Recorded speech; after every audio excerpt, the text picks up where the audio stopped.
कहानी के शुरू में बताया जाता है कि दो भाइयों ने मिलकर एक स्कूल बनाया था, जहाँ पर एक तरफ अच्छाई सिखाई जाती थी और दूसरी तरफ बुराई, यानी एक तरफ अच्छा जादू सिखाया जाता था और दूसरी तरफ बुरा। इस स्कूल का नाम the school for good and evil था। अब ये स्कूल जिन दो भाइयों का था वो आपस में अपने जादू से लड़ रहे थे, मगर यहाँ पर वो सिर्फ अपने जादू की प्रैक्टिस कर रहे थे। बाद में पता चलता है कि जो बुरे वाला भाई था वो अपने जादू से अच्छे वाले भाई को नुकसान पहुंचाता है। ये वो जादू इस्तेमाल करता है जो नहीं करना चाहिए था। इसके पास खास किस्म का खून का जादू था, जिसका इस्तेमाल करके वो अपने भाई को नुकसान पहुंचाता है और इसी लड़ाई में अच्छे वाला भाई बुरे वाले भाई को ऊंचाई से नीचे गिरा देता है। अब इसके बाद हमें 2 साल बाद का वक्त दिखाया जाता है, जहाँ पर सोफी नाम की लड़की अपने डैड और सौतेली मॉम के साथ रहती थी। सोफी बहुत ज्यादा खूबसूरत थी, इसीलिए वो परियों की दुनिया में जाना चाहती थी, जहाँ पर जाकर वो एक प्रिंसेस बनना चाहती थी। इधर ही एक और लड़की रहती थी जो सोफी की बहुत अच्छी दोस्त थी, मगर ये बिल्कुल भी प्यारी नहीं थी और इसके बाल चुड़ैलों जैसे थे, इसीलिए शहर के लोग इसे चुड़ैल बुलाते थे। अब ये दोनों बिल्कुल अलग थी, मगर इनकी दोस्ती बहुत गहरी थी। वो दोनों स्कूल से वापसी पर किताबों वाली दुकान में जाती हैं, जहाँ पर सोफी परियों वाली किताब लेती है, जबकि उसकी दोस्त भूतों और चुड़ैलों वाली किताब लेती है। अब दुकानदार इसे उसी जादुई स्कूल की किताब देती है, जिसे देखकर सोफी उससे पूछती है कि ये स्कूल कहाँ पर है। दुकानदार उसे कहती है कि मैं नहीं जानती, शायद इसके बारे में किसी को भी नहीं पता, ये तो शायद इसी दुनिया में होगा या तो फिर कहीं और ये सारी कहानियां इसी जादुई स्कूल से शुरू हुई थी, जो हम अक्सर किताबों में पढ़ते हैं, वो यहीं से लिखी जाती हैं। मगर सूफी की दोस्त इसकी बात पर यकीन नहीं करती। वो दुकानदार बताती है कुछ सालों पहले भी हमारे गांव की एक लड़की को भी इसी स्कूल के मॉन्स्टर उठाकर ले गए थे, जिसका आज तक कुछ पता नहीं चल सका। अब सूफी इस स्कूल के बारे में इतना कुछ सुनकर वहाँ पर जाना चाहती थी, इसीलिए वो एक खत लिखती है, जिसे वो एक दरख्त पर लगा देती है, जिसके नीचे वो अपना और अपनी बेस्ट फ्रेंड का नाम भी लिख देती है। अब ये इस बारे में अपने दोस्त को भी बताती है, मगर सूफी की दोस्त उसे मना कर देती है। मगर सोफी वहाँ पर हर सूरत में जाना चाहती थी। इसी दिन रात को सोफी वापस उसी जगह में आती है जहाँ पर उसने खत लिखकर लगाया था। इसका पीछा करते हुए उसकी दोस्त भी आ जाती है,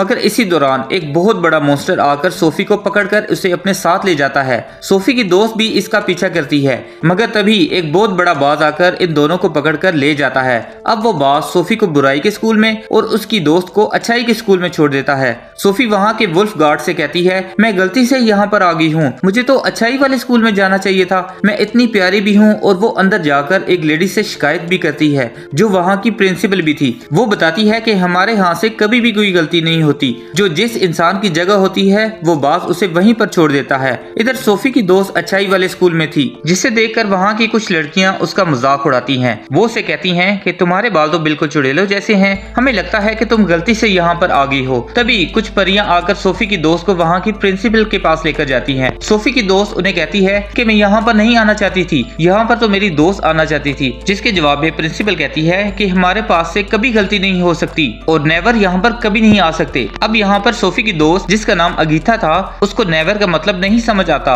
प्रिंसिपल उसे बताती है कि जो बच्चे बुराई के स्कूल में जाते हैं उन्हें नेवर कहा जाता है, क्योंकि वो कभी खुश नहीं रहते, और जो बच्चे अच्छाई के स्कूल में जाते हैं उन्हें एवर कहा जाता है, जो वहाँ पर हमेशा खुश रहते हैं। अब सब बच्चों को एक हॉल में जमा किया जाता है, जहाँ पर अगीथा ने एक बाहरी ड्रेस पहना हुआ था, जबकि सूफी ने बिल्कुल सादा काला ड्रेस पहना हुआ था। हालांकि इन दोनों की पसंद बिल्कुल भी अलग थी। यहाँ पर बुराई के स्टूडेंट्स बहुत ज्यादा कपड़े पहना करते थे, जबकि अच्छाई के स्टूडेंट्स बहुत ही प्यारे कपड़े पहना करते थे। अब यहाँ पर जो अच्छे स्टूडेंट्स थे वो जादू दिखाते हैं। अब उधर ही यहाँ पर प्रिंस भी आ जाता है, मगर इसको एक बुरा स्टूडेंट चैलेंज करता है और उसे नीचे गिरा देता है। तभी उसकी नजर सोफी और अगीथा पर पड़ती है, मगर ये किसी दूसरी लड़की के पास जाकर बैठ गया था। अब यहाँ पर स्कूल के हेड आते हैं। ये वही हेड थे जिन्होंने अपने भाई को मार दिया था, जो बुरा था, जो हमने इस कहानी के शुरू में भी देखा था। प्रिंस भी इन्हीं का बेटा था। अब यहाँ पर ये सब स्टूडेंट्स को कहते हैं सबको दिल लगाकर पढ़ना होगा और अच्छे नंबर्स लाने होंगे, और जो अच्छा होगा उसी के बारे में ये कहानी लिखी जाएगी और इसको इंसानों की दुनिया तक पहुँचाया जाएगा। मगर तभी सूफी और अगीथा कहती है कि अगर कोई गलती से गलत जगह पर आ गया हो तो हेड कहता है कि नहीं, ऐसा नहीं हो सकता, हमारे से गलती नहीं हो सकती। ये कहकर वो यहाँ से चले जाते हैं। अब रात के बाद अगीथा अपने दोस्त से मिलने बुरे स्कूल में आ रही थी। वहाँ पर ये दोनों स्कूल की प्रिंसिपल को बातें करते हुए सुन लेती हैं। इनके जाने के बाद तभी वहाँ पर बुराई के स्कूल का हेड आ जाता है, जो कह रहा था कि सोफी अब मेरी है। ये वही था जिसने बुराई का स्कूल बनाया था और इसी के पास खून का जादू भी था, जो हमने कहानी के शुरू में देखा था। अब ये कैसे जिंदा बच गया, ये हमें कहानी में आगे जाकर पता चलेगा। अगीथा जब उधर आ गई थी, उसे मालूम पड़ता है कि सोफी को वहाँ वहाँ पर कुछ लड़कियां तंग कर रही थी और वो उसके बाल काटने की भी कोशिश करती हैं, मगर अब सोफी खुद को बचाती है और उस लड़की के साथ बहुत बुरा सलूक करती है। सोफी अब अपने दोस्त को वहाँ पर देखती है, जिसके बाद ये दोनों अब स्टोरियन के पास जाती हैं, मगर इधर कोई भी नहीं था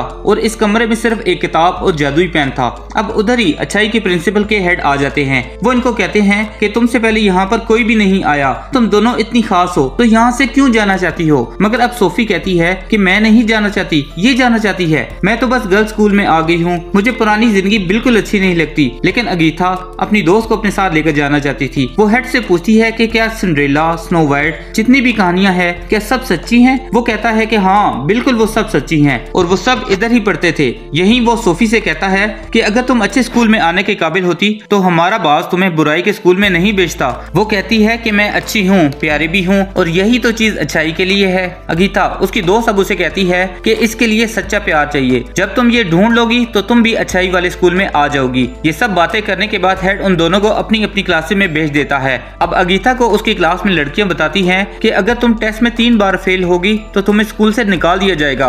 वो खुश होकर पूछती है क्या वाकई? फिर उसे पता चलता है कि निकालने का मतलब ये है कि उसे कोई मॉन्स्टर बना दिया जाएगा। जब टीचर आकर उसकी स्माइल का टेस्ट लेती है तो वो फेल हो जाती है। दूसरी तरफ सोफी का बदसूरती का टेस्ट हो रहा था, जिसमें वो भी फेल हो जाती है। जब ये दोनों हॉल में मिलती हैं तो अगीथा सोफी को राजा के बारे में बताती है, मगर इसका दिल तो यहाँ के प्रिंस पर आ गया था। इसीलिए सोफी अपने दोस्त को एक खत देती है और कहती है कि ये मेरी तरफ से प्रिंस को दे देना। अब जब अगीथा जंगल की क्लास के लिए जा रही थी तो उधर ये सोफी का खत प्रिंस को देकर चली जाती है। अब जंगल की क्लास में इनका टीचर उन्हें बहुत ही खूबसूरत फूल दिखाता है जो असल में बहुत खतरनाक थे। वो उन्हें स्कोरक्रो भी दिखाता है जिसको खेतों में खड़ा किया जाता है, इंसान जैसा पुतला।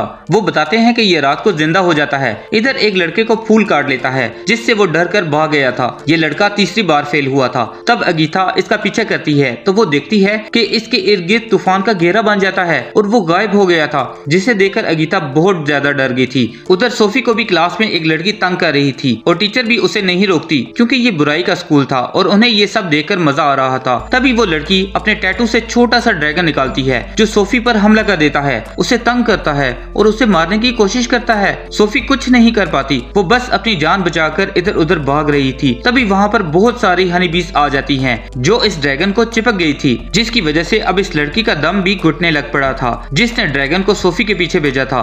तभी सोफी इसको मना करती है। वो हनी बीज असल में बुराई का हेड था जिसके पास खून वाला जादू भी था। सोफी को प्रिंसिपल जल्दी से वहाँ से ले जाती है और उससे पूछती है कि ये कौन था। वो उससे हेड के बारे में बताती है और साथ में ये कहती है कि तुम बहुत ताकतवर हो। पर सोफी उसे कहती है कि मुझे ताकतवर नहीं बनना, मैं तो बस अच्छे स्कूल में जाना चाहती हूँ। जिसके बाद दूसरी तरफ हम अच्छाई की प्रिंसिपल को देखते हैं जो सब स्टूडेंट्स को बता रही थी कि अच्छाई हमेशा बचाती है। तभी अगीथा उस लड़के के बारे में पूछती है जो जंगल से गायब हो गया था। प्रिंसिपल उसे कहती है कि ये स्कूल का रूल है और साथ में वो उसे चुप करवा देती है और वो बताती है कि साथ में नहर में एक मछली है जो सबकी ख्वाहिशों को पूरा करती है, तो आप सबको अपनी अपनी ख्वाहिश को उसे बताना होगा।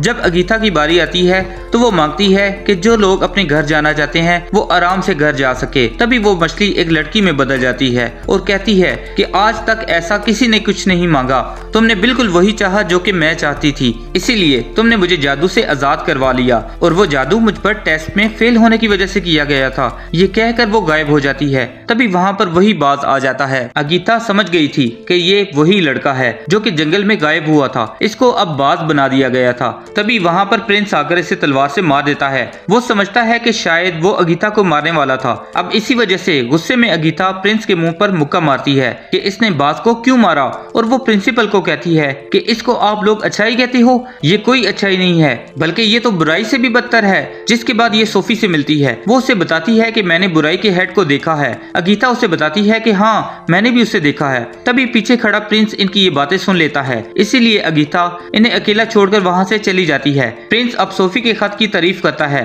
तभी बुराई का वही गार्ड वहाँ पर आकर सोफी को अपने साथ ले जाता है, जहाँ पर बुराई की प्रिंसिपल उसके बाल काट देती है और फिर उसे कमरे में बंद कर दिया जाता है, जहाँ पर शीशे में अब इसके पास बुराई का हेड आता है जो उसे भड़काता है और कहता है कि मेरे अलावा यहाँ तुम्हारा कोई नहीं है, तुम मुझ पर भरोसा कर सकती हो। अब इसके बाद सोफी इसकी बातों में आ गई थी। फिर जब सब स्टूडेंट्स को एक पिन के जरिए जादू बांटा जा रहा था तो सोफी बहुत ही स्टाइल से उधर आती है और जादू लेकर वहाँ से चली जाती है। सब इसी को देख रहे थे। अब इसने इन लड़कियों को भी दोस्त बना लिया था जो उसे परेशान कर रही थी। अगीथा उसे बताती है कि अगर तुम वाकई में प्रिंस का दिल जीतना चाहती हो तो उसके लिए सिर्फ खूबसूरती काफी नहीं है, तुम्हें वो सब करना होगा जो तुम्हें मैं कहती हूँ। अब अगले दिन सोफी प्रिंस के पास जाती है जो कि तीर मारने की प्रैक्टिस कर रहा था। तभी प्रिंस उसे बताता है कि बुराई के स्टूडेंट्स कभी भी सही निशाना नहीं लगा सकते, मगर सोफी सही निशाना लगा लेती है, जिसे देखकर प्रिंस बहुत ज्यादा हैरान था। अब असल में वो निशाना अगीता के जादू की वजह से लगा था, इसीलिए अब प्रिंस सोफी को अपनी रानी बनाने के लिए राजी हो जाता है। मगर ये बात किसी को भी अच्छी नहीं लगती। अब वहाँ पर एक मास्टर कहते हैं इस बात का पता तब चलेगा जब हम इन्हें जंगल में अलग अलग छोड़ देंगे। अगर इन दोनों ने एक दूसरे को ढूंढ लिया तो इनका प्यार सच्चा है, हम भी फिर इन्हें कभी अलग नहीं करेंगे। अब रात को इनको जंगल में छोड़ दिया जाता है, लेकिन सोफी को इस जंगल के बारे में कुछ भी मालूम नहीं था। वो उन्हीं खूबसूरत फूलों के पास चली जाती है जो उसे काटने लगते हैं। अब वो उसी के डर से स्केरक्रो के पास चली जाती है जो कि रात को जिंदा हो जाता था। अब वो डर की वजह से चिल्ला रही थी। तभी वहाँ पर अगीता अपने जादू की मदद से कबूतर बनकर अपने दोस्त की मदद करने आ गई थी। अचानक से उन्हें प्रिंस की आवाज आती है। अब अगीता खुद छुप जाती है और सोफी को उसके पास भेजती है, मगर इस स्केरक्रो की वजह से इस प्रिंस की जादुई तलवार नीचे गिर गई थी। स्केरक्रो उसे बहुत ज्यादा मार रहा था। अगीता अब सोफी को इशारा करती है कि तलवार उठाओ और प्रिंस को दे दो, मगर वो डर की वजह से कुछ नहीं कर पाती। अब जब प्रिंस मरने वाला था तो अगीता खुद उसकी मदद करने के लिए आ जाती है और उसकी तलवार उठाकर प्रिंस को दे देती है, जिसकी वजह से वो स्केरक्रो को मार देता है। फिर वो सोफी पर बहुत गुस्सा करता है कि उसने उसकी जान नहीं बचाई, और यहाँ पर सोफी अब अगीता पर नाराज होती थी, इसलिए अब वो भी इसे छोड़कर चली जाती है। वापस आने पर अगीता की प्रिंसिपल उसे बहुत डांटती है। वो कहती है कि क्या तुम्हें अपने दोस्त पर भरोसा है? अगीता कहती है कि नहीं, पर मेरा तो ये मानना है कि सब इंसान ही बुरे होते हैं। इधर सोफी बहुत ज्यादा गुस्से में थी। अब बुराई का हेड शीशे में उसके पास आता है और उसकी दोस्त दिखाता है, जिसमें वो ये कह रही थी कि सोफी बहुत बुरी है, लेकिन वो उसको पूरी बात नहीं दिखाता। इसी वजह से सोफी को बहुत गुस्सा आता है और अब वो बुराई के हेड के बस में थी। वो इसको खून वाला जादू भी दे देता है जो कि सबसे ज्यादा खतरनाक था। जब प्रिंसिपल उसके पास आती है तो ये उन्हें भी सुना देती है। यहाँ पर हमें पता चलता है कि जो बुराई के स्कूल की प्रिंसिपल थी वो असल में वही लड़की थी जो कि सोफी के गांव से 20 साल पहले गायब हुई थी। उधर अच्छाई के स्कूल में अब प्रिंस अगीता को अपनी रानी चुन लेता है। तभी उधर सोफी आती है जो कि एक चुड़ैल बन चुकी थी और उसका चेहरा भी अब खौफनाक हो गया था। वो प्रिंस को कहती है कि तुम्हारी रानी तो मैं बनूंगी। वो ये कहकर चली जाती है।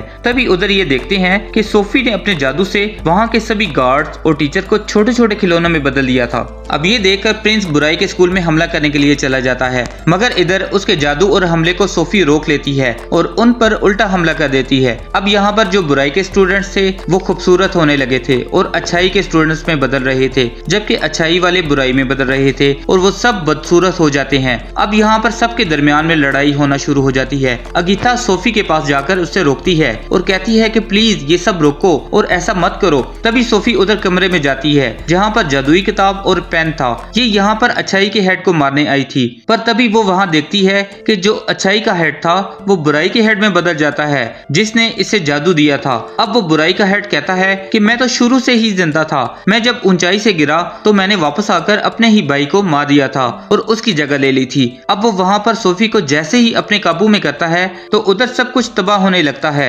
सोफी उसे कहती है कि इसे रोको, मैं ऐसा नहीं चाहती थी, मैं सबको मारना नहीं चाहती थी। तभी वहाँ पर अगीता आ जाती है जिस पर वो बुराई का हेड कहता है ये अब मेरी है, तुम इसको कहीं भी नहीं लेकर जा सकती। अगीता कहती है कि मेरे होते हुए तुम मेरी दोस्त को कुछ भी नहीं कर सकते। तभी बुराई का हेड उस पर जादुई पेन से हमला करता है, पर इसके आगे सोफी आ गई थी, इसी वजह से वो पेन उसे लग जाता है। अब क्योंकि सोफी और बुराई के हेड का जादू एक ही था, जैसे ही वो पेन सोफी को लगता है वो जख्मी हो जाती है और उनका जादू अलग हो जाता है। अब वहाँ पर प्रिंस भी आकर इस पर हमला करता है, मगर वो उल्टा प्रिंस पर हमला कर देता है जिससे प्रिंस दूर जाकर गिरता है। अब सोफी अपने जादू से उसकी तलवार उसकी तरफ कर रही थी, जिसे कूदकर अब अगीता पकड़ लेती है और एक ही वार से बुराई के हेड को मार देती है और उसका सर गर्दन से अलग कर देती है। इसी दौरान सोफी भी मर जाती है, जिसे देखकर अगीता बहुत रोती है। लेकिन जब अगीता के आंसू सोफी के जख्म पर पड़ते हैं तो वो दोबारा से जिंदा हो जाती है और उसके जख्म ठीक होना शुरू हो गए थे, जिसे देखकर अगीता बहुत खुश हो जाती है।